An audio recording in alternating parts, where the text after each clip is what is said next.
സൗദിയിൽ വധശിക്ഷയ്ക്ക് വിധിക്കപ്പെട്ട ജയിലിൽ കഴിയുന്ന അബ്ദുൾ റഹീം ഉടൻ ജയിൽ മോചിതനാകും. മോചനം അടുത്ത കോടതി സിറ്റിംഗിന് ശേഷം 10 ദിവസത്തിനകം റഹീമിന് നാട്ടിലെത്താൻ കഴിയുമെന്ന പ്രതീക്ഷയിലാണ് ഈ കുടുംബം. വിവരങ്ങളുമായി ആനന്ദ് പുതൂർ ചേരുന്നു. ആനന്ദ്, ഇത്തരത്തിൽ അവിടെ അബ്ദുൾ റഹീം ഉടൻ തന്നെ സൗദിയിൽ വധശിക്ഷയ്ക്ക് വിധിക്കപ്പെട്ട ആളാണ്.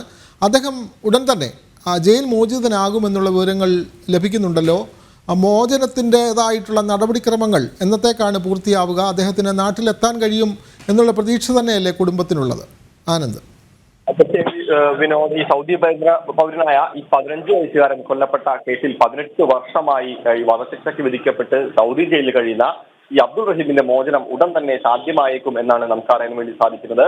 അടുത്ത കോടതി സിറ്റിംഗിൽ ഈ കാര്യത്തിൽ ഒരു തീരുമാനമുണ്ടാവും. ഈ സിറ്റിംഗ് കഴിഞ്ഞ് തുടർന്ന് 10 ദിവസത്തിന് ശേഷം ഇയാൾക്ക് നാട്ടിലേക്ക് തിരിച്ചു വരാനെത്തും എന്നാണ് വരുന്ന സൂചന. കുടുംബവും ആ ഒരു പ്രതീക്ഷയിൽ തന്നെ ഇയാളുടെ ക്രിമിനൽ ശിക്ഷ സൗദി കോടതി റദ്ദാക്കിയിരുന്നു. നമുക്കറിയാം, ലോകമെമ്പാടുമുള്ള മലയാളികളടക്കമുള്ള ആളുകൾ ഇദ്ദേഹത്തിന്റെ മോചനത്തിനായി കൈകോർത്തിരുന്നു.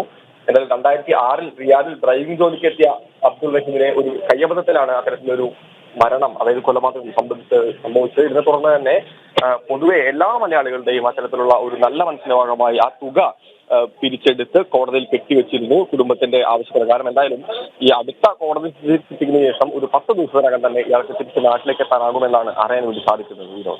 തീർച്ചയായും സന്തോഷമുള്ള ഒരു വാർത്തയാണ് പുറത്തു വരുന്നത്. സൗദിയിൽ വധശിക്ഷയ്ക്ക് വിധിക്കപ്പെട്ട് 15 വർഷമായി ജയിലിൽ കഴിഞ്ഞിരുന്ന മലയാളി അബ്ദുൾ റഹീമിന് ജയിൽ മോചനത്തിനുള്ള സാധ്യത തെളിയുന്നു. അദ്ദേഹം താമസിയാതെ നാട്ടിലെത്തും. അതിൻ്റെ നടപടിക്രമങ്ങൾ പൂർത്തിയായി വരികയാണ്. വിവരങ്ങൾ നൽകുകയായിരുന്നു ആനന്ദ് പുതൂർ.